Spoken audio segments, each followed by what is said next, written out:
All right, so the first question is actually from a faculty member. A lot of these are multiple questions in one, so I'll split them up. What are some ways that you hope to forge a direct connection with the student body? My hope is to get to know the students, where the students are as they come into the school. My way of managing is to walk around. So hopefully as we meet in the hallways, as I sit in on club meetings, as I observe classes, sit and have lunches. So anywhere that the students are, I hope to find my way to as I wander around the school. Hopefully not too lost in my first weeks. Yeah, how much do you know, like, about the different those communities that you're talking about, where you're going to go to them? How much do you know about those spaces already? So I'm still in the introductory phases of getting to know Packer. So I've been on a couple of visits here as we went through the interview process, and then came and spent the day on Friday. And between now and the end of the year, I'll spend a few more days here in transition, and then definitely in the time of the summer. So I spent time with Ms. Bishop and with others among the faculty to get to know, and with the deans, what are the major student organizations, and a better insight into student life at Packer. What struck you about your first day, especially on Friday? So I felt really lucky to be here on a day that you had chapel, because for me that was a peek into student life at Packer, and I came away so kind of inspired and excited about the breadth of what students are doing, the variety that's there, and how passionate students are. What I loved is the seriousness of some of the activities and the lighthearted fun of others, which I think both of those types are really important. How much time do you envision getting to know students, and what methods do you envision of doing so? You've kind of gone over this a little bit so far, but maybe going a little more about how much of your first few weeks are going to be like getting to know people and things like that? I think the vast majority of my first weeks are going to be getting to know people. I think it's so important to make those connections and begin to feel a presence in the community. That so much of my job is going to be around an understanding and being able to work with the adults and all of the students in the upper school at Packer. So I would imagine that that's the bulk of what I'll be doing. How much do you plan on kind of like, not necessarily changing things on your first day, but kind of like bringing in your own ideas really like quickly, or is it going to be more of a kind of gentle, and you're going to get to know like Packer a lot, like for a long time before you start really implementing your ideas with the community? So each school, like each family, has its own culture. So I think it's really important for me to get to know the culture of Packer, and I was very sincere in appreciating the input of the students and the faculty about what it is that they love about Packer that you don't want to change, and where might be areas that would be great to look at together in terms of it evolving. So I will not come in with preconceived notions, because what could work well, in another school or where I've been before might not be the right thing for the Packer community. So I think it's all about prioritizing what should stay and where we should work together. So I remember in your speech on Friday, you mentioned that you talked to parents, students, faculty, staff, everyone about like what they wanna keep and what they wanna change. You mentioned that just now. What have they said, and how has that already influenced your thinking about your new role? So I haven't had that much time. I've asked a little bit in my first visits. Definitely what comes across is the warmth and the sense of community here at Packer. And that is something that should absolutely stay. I think what's important also is an understanding and getting to know students and developing relationships with students and having that student voice in the upper school as well. There are questions that come up about, are there questions about curriculum that would be interesting to look at? Are there questions about activities, cultural changes in terms of equity and inclusion that we should all work on together as well? So I'm coming in really in the beginning to listen a great deal, and then to see where we go. This is from a ninth grader freshman this year. What is the first thing you plan to do? You plan to do to improve the Packer community? So maybe not what you said before about, asking, but like, what's the first action you think you're going to take to better it, if you have any idea of that so far? I have to be, honestly, I have no idea. Yeah. and I'll be honest. So between now and the first day of school, I'll spend a great deal of time here. So my official start date is July 1st. I'll spend actually the third week of June here as well with the deans before they leave for the summer, and then I'll spend the summer here as Ms. Wayburn arrives and working with the other administrators. So what I count on is that's going to be a time when I can get to know the community a great deal. I'll have time with Mr. De Jesus before he leaves, so that when all of the students are back in September, we should have another talk about where we are. We'll get the next webinar to do a You'll pass the baton. I'll have to do next. You can only imagine how hard that's turning out to be. You mentioned Ms. Wayburn, the new head of school. Mm-hmm. I'm not a scholar in Packer history, but I can never remember anyone talking about a time in which there's such change, like so quickly. Yeah. I mean, both especially in the upper school, like the upper school head's leaving, the head of the entire school's leaving, and totally new people are coming in. What do you think that's going to be like for not just for both of you, and kind of having less kind of at the top that experience here? Yeah. Does that make sense? So it's a nervous excitement, I'll have to say. So change is always, it can be unsettling because you don't know you're curious about what's going to happen. What's fabulous, definitely for my job, is that so much of the heart of the upper school is staying. So the dean's team is staying, and Ms. Bishop is staying, and college counseling is staying. So there's a great deal of continuity from what's been here before and where I've gone. So I've really appreciated the time that I've spent with them so far, and I anticipate we're going to work very closely together. So. This is important. So a junior asked, how will you ensure as a head of the upper school that you are available to the student body on a regular basis?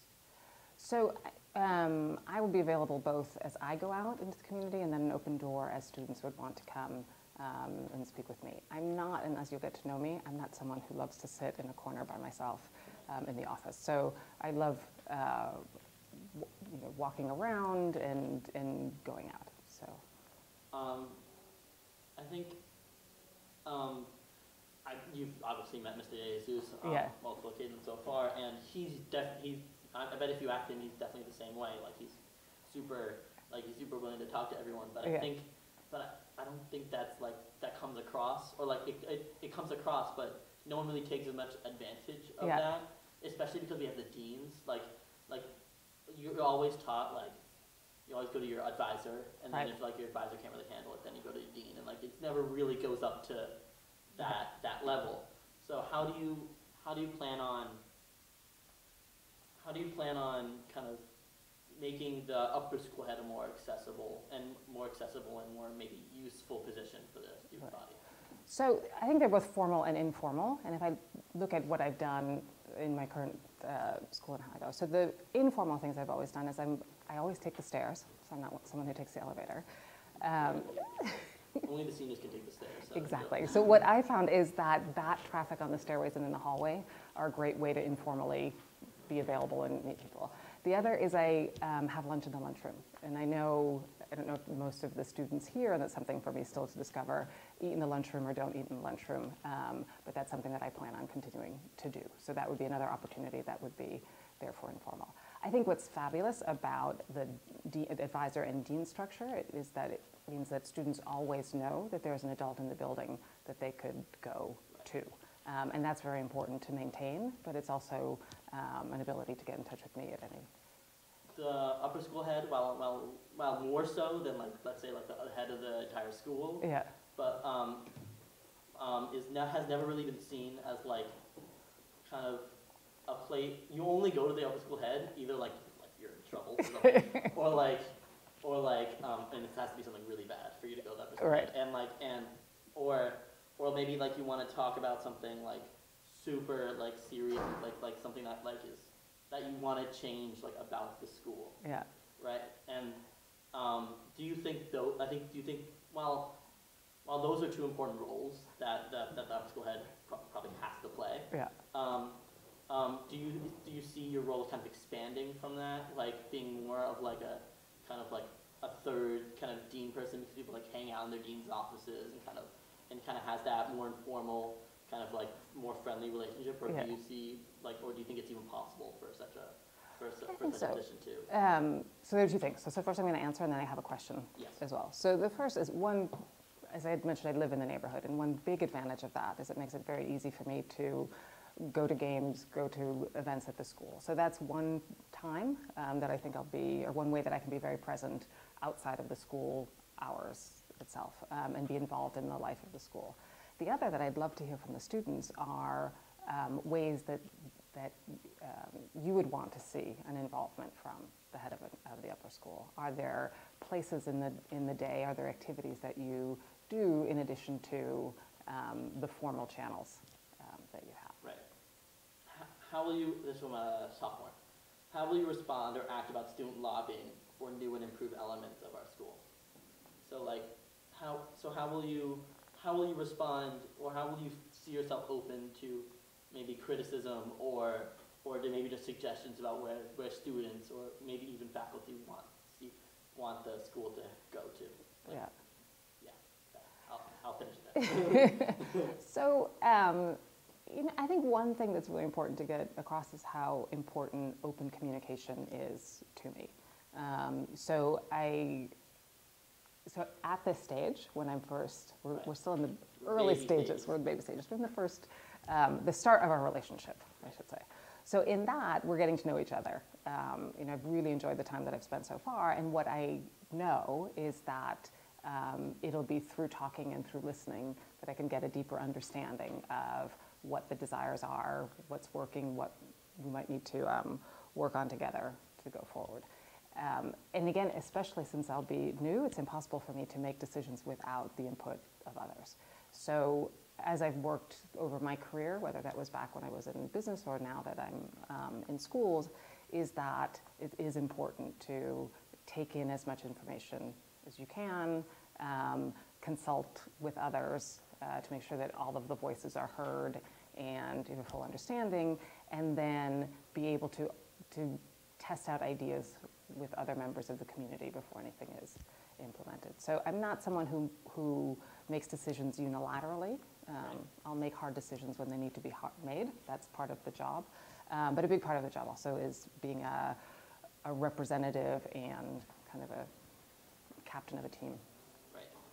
Once you feel like you've gotten a good grasp and you're maybe less likely to kind of reach out and listen all the time, well, how do you see yourself maybe not next year, but maybe the year after that and the year after that, kind of leaving those doors open from how it's going to be open when you enter?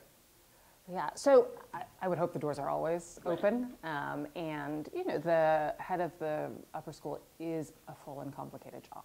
Right? There are lots of, there are more things to do than you have time to do. So I don't want to give the impression that I'll have only free time. Right. And I know with the help of the rest of the upper school office, it's going to be a team effort to manage priorities and go. But my intention, and that if I look at how I've managed in the past, is to always have the time to listen. And again, the time to listen formally and informally. So I would imagine that in working with the rest of the upper school team and with the deans, that we'd put in place times and ways that I could be in touch with students kind of on a formal basis, and then as we're in the day-to-day life of the school, open to talks in the hallway, talks on the sidelines of a game, talks in the in the aisles of a show, to be open to getting to know students and understanding what their needs and concerns or hopes and desires are. How do you plan on combating kind of those more combative or maybe more, I'll use that word, more combative or more, you get what I mean? Yeah. Moments where it's kind of like, where it's less of a conversation, like a well-mannered conversation, more of like the student body's angry and what are you going to do about it? Yeah. We're in a moment in history. I think the historians and all of us will look back in 10 or 10, 20 years and say, oh, this was a moment when things changed. And whether it's been through the questions on racism and equity and from Black Lives Matter to the Me Too movement to all. So questions about equity and inclusion and fairness are front and center in all of our lives. So it is something that I spend a lot of time thinking about now in my current school, and I think it's something that we're living through as a country, as a city, and in our independent school communities. What's important is that, you know, as our world has changed, we're living in the aftermath or through this transition. So most of our independent schools have long histories, and they were formed and spent much of their history oriented to a pretty uniform group of people, mostly white, mostly affluent. Over the last couple of decades, there's been a concerted effort to have the schools reflect the communities that we're in the present, and very much of how we're evolving as a country and as communities. And make a commitment that anyone who belongs, anyone who is in our communities is a full and equal member. So that from the moment that you walk into any of our schools, whether it's, and I would say for Packer, that anyone in the community is a full and equal member of the community. What that takes, though, is cultural change from where the historic kind of culture that's been in the school to where the school is going. And that can be difficult. And so in order to help the community and the culture evolve, we have to address that cultural change. And we have to do it in two ways. One is proactively, like what do we value as a community? What are our commitments about respect and the value that each of us place on each other in the community? So those are things that we have to do on a proactive basis. And then on a reactive basis, we have to address when something goes wrong and clearly communicate that behaviors that go outside of our standards are not to be tolerated. And at the same time, leave room for growth and forgiveness. So hopefully that we're building a community that's both, that's founded on love and is resilient enough to deal with the times that things go wrong, because they will go wrong. I think anyone who believes that we can live without conflict. It's okay.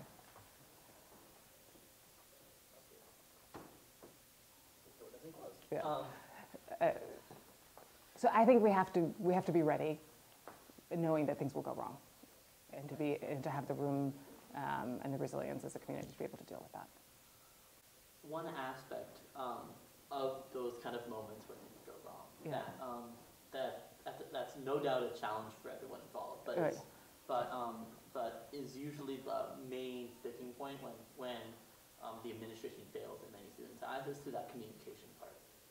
That when something goes wrong, and when things inevitably go wrong, students want to know, like, what your thinking is, what the administration's going to do about it, yeah. And that communication part is to many students, including me, just as important, yeah. As what you do about it anyway. So how do you plan? How have you in certain situations, maybe if that's ever happened at Spence, or how do you plan on being really clear and transparent with your decisions with your and the administration as a whole's decisions about these issues? Yeah. So I mean, and I can safely say that all of the schools are dealing with these issues. So I've had experience at mine, and I'm sure things will happen. Yeah. In it, there are a couple things that are very important. One is to understand the process or the protocols, if you use that word here, or the process that the school and as a community is committed to when these things happen. Like, what do we value? And you can imagine that we value fairness to the individual and to the community, that we value respect for an individual's well-being. What's difficult in these situations is that oftentimes all of the information isn't known at the very beginning. So it's necessary to have a little bit of time to figure out what's happening in order to be fair. So in that, I think it's really important for the community as a whole to understand the process, and then in general, and then how that process is being applied in a particular case. So the process in general might be to say an acknowledgement that something's happened, communication that we're in the process of finding out what's happening, and maybe a communication of what might happen next, in the next day, in the next couple of days, what will go. because each situation is particular, it's not often possible to communicate widely and openly exactly what's happening, because it might be too early, and then it's unfair if one story comes out and it ends up not to be the truth. So I think before an incident happens, or just as part of the everyday work of the community, of building trust, that there is a process in place, and these are what the expectations should be. I think there's a need to build a skill among everyone in the community that feels comfortable having difficult conversations. Right? So you might say, this is a moment that's difficult, and this is what we're doing, and this is what's happening.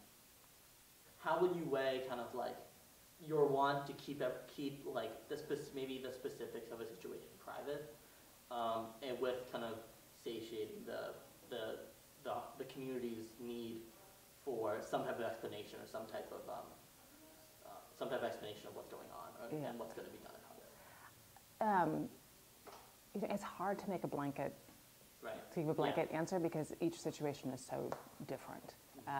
And it is a balance, again, between the health of the community and the health of the individual. And we've had multiple instances where the original story is not the true story, and that time is needed in order to figure out what is happening. Again, I think it's doing the work before something happens to be absolutely clear on what our approach is. Who's involved? How's an investigation done?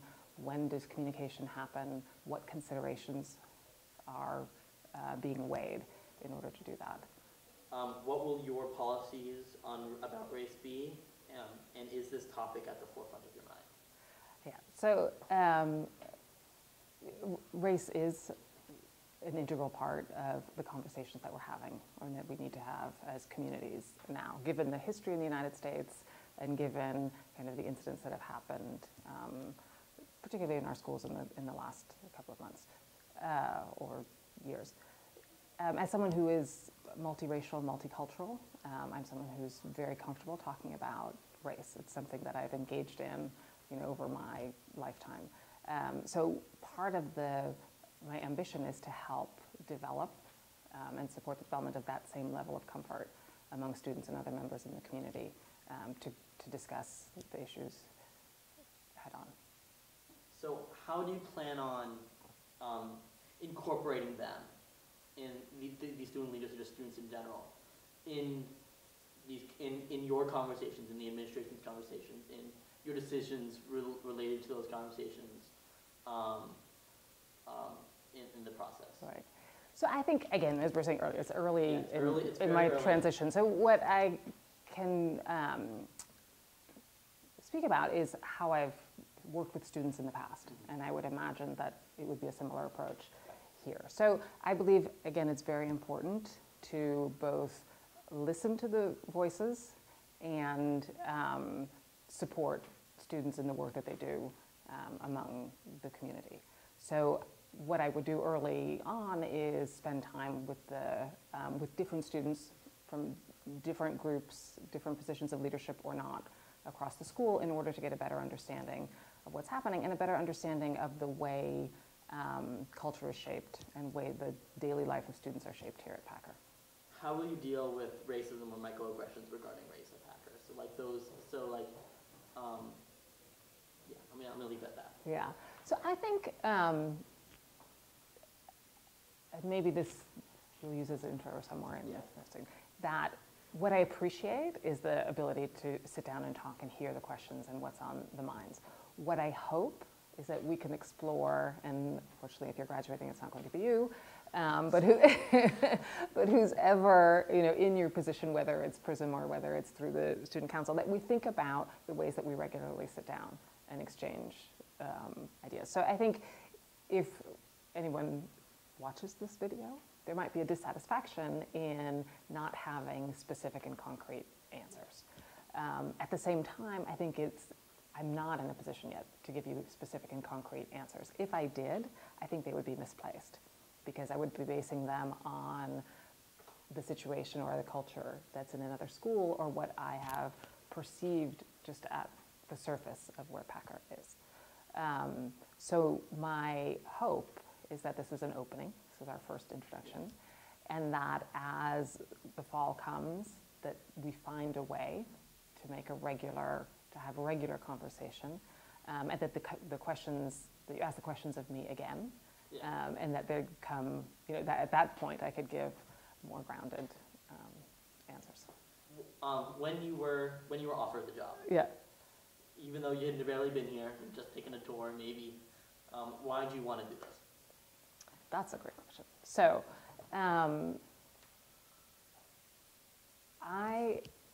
in getting to know Packer and getting to know your history, I felt a connection with the mission of Packer and what I had observed in the culture. So I connected with the idea of head and heart, that it's a school that really values the life of the mind and academic learning, but also valued character and the life of the heart and spirit. So those are two aspects of education that are very important to me. So circling back to the questions about what would I do, I can talk about what I believe in, and that would drive how I would act. So I believe fundamentally in character, that our job as educators are to help raise good people who are open to the world, curious about life, looking to learn, but also have a deep respect for their fellow human beings and a hope that they, in their lifetime, will leave the world a better place. And so I would pay and will pay and do pay equal attention to the building of character as to the intellectual development. So that's what informs how I would approach issues of equity, issues of race, and the treatment of students among each other within the walls of the school, and put my effort in to working with the adults and the students in order to build a community like that.